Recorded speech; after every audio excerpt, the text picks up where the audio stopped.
아프고 난 후에 얼굴을 보면 다크서클도 좀 심해지고 잦은 병치레를 하는 아이들 같은 경우에는 이런 아미노산을 아픈 후에 바로바로 먹여주시는 것이 좋습니다. 근데 감기에 걸리게 이게 어딜 보고 해야 돼? 여길 보고 해야 돼? 여길 보고 해야 돼? 상관없어요. 상관없어요? 엄마 손은 약손. 어서오세요. 엄마 약사입니다. 날이 많이 추워졌습니다. 이렇게 날이 추워지게 되면은 사실 가을이 가는 것도 아쉽지만 감기로 고생하는 분들이 많아지게 되는데요. 특히 면역력이 약한 분들, 우리 어린 아이들이라든가 비염, 천식이 있는 분들, 스트레스를 많이 받거나 피로를 많이 호소하시는 분들도 이 환절기, 계절이 바뀌는 이 시기에 감기에 잘 걸리게 됩니다. 감기에 걸리게 되면은 약 3, 4일 정도를 앓게 되는데요. 이게 만약 2주, 한 달 길어지게 되면은 사실 건강에 좋지가 않습니다. 그래서 오늘은 감기 빨리 낫는 5가지 방법에 대해서 말씀드리도록 하겠습니다. 첫 번째, 충분한 휴식과 수면이 매우 중요합니다. 우리가 감기에 걸리게 되면은 막 열이 난다거나 기침, 콧물을 막 하면서 이 감기 바이러스를 몰아내려고 하게 되는데요. 특히 잠을 잘 때 보게 되면은 면역계가 많이 활성화되기도 하고, 그리고 항산화 작용이라든가 해독, 디톡스 이런 반응들이 이제 일어나는 그런 시간을 갖기 때문에 감기에 걸렸을 때는 충분한 수면 시간과 숙면을 취하는 것이 매우 중요합니다. 직장인은 휴식이 좀 힘든데 이런 경우는 어떻게 이어나갈 수 있을까요? 직장 생활을 한다거나 또는 학교를 다닌다거나 할 경우에는 일상생활은 유지는 하되 생활을 되게 단순하게 하는 것이 좋습니다. 우리가 휴식을 이렇게 취한다고 하면서 책을 본다거나 또는 이제 핸드폰을 본다거나 또 컴퓨터 게임을 할 수도 있는데, 사실 이러한 것들은 정신적인 과로가 더 심해지고 또 계속 자극이 가기 때문에 휴식이 아니라 오히려 더 피곤한 상태를 유발합니다. 두 번째로, 충분한 수분 섭취를 해주는 것이 좋습니다.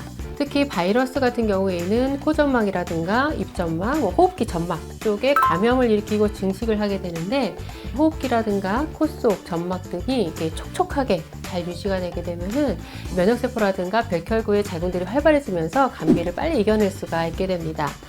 당도가 높은 오렌지 주스라든가 콜라, 사이다 같은 탄산 음료는 피하셔야 합니다. 우리 감기에 걸리게 되면은 가벼운 탈수 증상을 잘 경험을 하게 됩니다. 이런 가벼운 탈수가 왔을 때는 포카리 스웨트 같은 이온 음료가 도움이 됩니다. 그런데 이러한 이온 음료는 그 함량을 보게 되면은 나트륨, 소디움 함량이 좀 높기 때문에 이걸 물 대신에 일주일 내내 1.5리터, 2리터 이렇게 먹는 것은 이제 피하시는 게 좋습니다. 혹시 링거를 이렇게 추천하는 경우도 있는데 이것도 물을 마시는 거랑 혹시 효과가 똑같은지 궁금해요. 링거 수액을 맞는 것도 우리가 경구로 수분을 먹는 거와 같은 의미로 볼 수가 있는데요. 결국 우리가 몸에서 물이 부족하기 때문에 채워줘야 되는데 그 상황이 좀 다릅니다. 급성 탈수가 왔을 때는 사실 물을 먹기 힘든 그런 상황도 있거든요. 그럴 경우에 링거를 맞아가지고 이 수분 공급을 빨리 해주는 것이 기력 회복을 시켜줄 수가 있기 때문에 그럴 경우에 링거를 사용을 하게 됩니다. 세 번째, 충분한 영양 섭취를 하셔야 합니다. 감기를 앓다 보면은 이게 열도 나게 되고 기침하고 콧물 재채기 하면서 굉장히 에너지를 많이 쓰게 됩니다. 그러다 보면 이 힘이 필요하니까 소화를 시켜주기 위한 그런 에너지를 최소화하게 됩니다. 그래서 위장 운동량도 떨어지게 되고 입맛도 떨어지면서 먹는 양이 줄게 되는데, 그러다 보면 결국 또 에너지를 써야 되는데 에너지가 부족한 상황이 오기 때문에 우리가 좀 소화가 잘 되는 그런 고영양 음식 같은 것을 별도로 좀 보충을 해주는 것이 좋습니다. 어떤 음식을 먹어야지 도움이 되나요? 전복죽이라든가 소고기죽 같은 것을 먹게 되는데, 이러한 소고기, 닭고기 같은 것은 맛도 좋지만 고영양 아미노산, 비타민 B, 철분, 미네랄 이런 영양소가 되게 풍부하기 때문에 아팠을 때 빠른 회복을 하는 데 도움이 됩니다. 특히 성장기 아이들 같은 경우에는 고열도 나고 기침도 하고 하면서 이런 아미노산류의 손실이 좀 많아지게 되는데요. 그 즉시 이렇게 보충을 해주지 않게 되면은 몸에 있는 아미노산 단백질을 갖다 쓰기 때문에 성장이 안 좋은 그런 영향을 줄 수가 있어요. 특히 잦은 병치레를 하는 아이들 같은 경우에는 이런 아미노산을 아픈 후에 바로바로 먹여주시는 것이 좋습니다. 네 번째, 현재 증상에 맞는 감기약을 복용하시면 좋습니다. 약국에 있다 보면은 감기가 걸릴 것 같다고 감기약을 달라는 경우들이 있어요. 증상이 없을 때는 약을 먹을 필요는 없습니다. 열이 나게 되면은 해열제, 몸살이 심하면은 진통제, 콧물이 막 많이 나면은 콧물을 말려주는 항히스타민제, 기침이 많이 나게 되면 기침을 하지 않게 해주는 약이나 가래를 삭혀주는 약, 이런 약을 그 증상에 맞춰가지고 사용을 하게 됩니다. 약국에서 이제 파는 약하고 병원에서 처방해주는 처방약하고 도대체 어떤 차이가 있는 건가요? 초기 감기 증상에는 약국에서 판매되는 일반적인 감기약만으로도 케어가 가능하고요. 만약에 증상이 좀 심해가지고 감염이 됐다고 할 경우에는 뭐 항생제라든가 뭐 스테로이드제라든가 또는 기침이 심할 경우에는 한해 마약 성분의 어떤 기침약 같은 것들이 필요한데, 그런 것은 병원 진료를 받고 처방에 의해서만 약을 복용할 수가 있습니다. 열이 난다거나 증상이 좀 심할 경우에는 병원 진료를 받고 병원 처방약을 먹는 것이 도움이 됩니다. 그러면 주사를 맞는 거하고 감기약하고도 이제 비슷한 맥락인 건가요?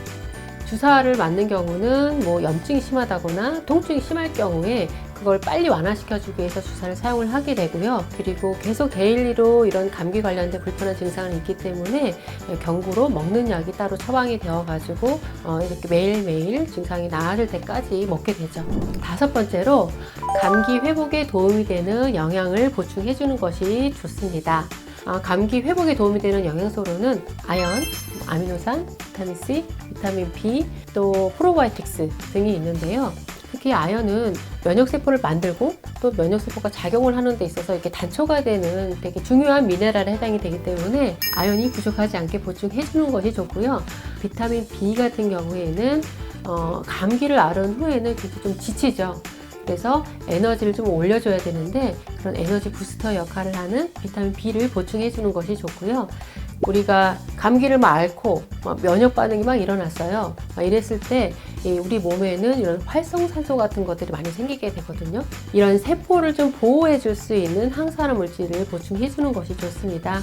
대표적인 게 비타민 C, 베리류 같은 이런 과일이나 채소 같은 것도 도움이 될 수가 있고요. 프로바이오틱스 같은 경우에는 점막 면역을 잘 형성시켜주는 대표적인 영양 보충제에 해당이 됩니다. 특히 감염을 좀 줄여줄 수가 있기 때문에 2주에서 4주 정도는 집중적으로 프로바이오틱스를 보충해주는 것이 좋습니다. 시중에 파는 이런 영양제 같은 거는 여기 아연이나 뭐 이런 거 다 들어가 있는 제품인 건가요? 비타민 B나 아연이나 비타민 C 이런 것들은 종합 비타민제 같은 경우에 같이 포함이 되어 있고요. 프로바이오틱스 제제 같은 경우에 별도로 나와 있기 때문에 이렇게 2가지, 뭐 3가지 이 몸의 증상이라든가 상황에 맞춰 가지고 보충을 해주면 좋을 것 같습니다. 아마도 감기에 걸렸다는 것은 조금 쉬려는 우리 몸의 신호일 수도 있고요. 그때 마침 좀 좋은 영양소도 섭취를 하면서 내 건강을 좀 돌아보는 그런 시간을 가져보는 것도 좋을 것 같습니다. 여러분, 아프지 마세요.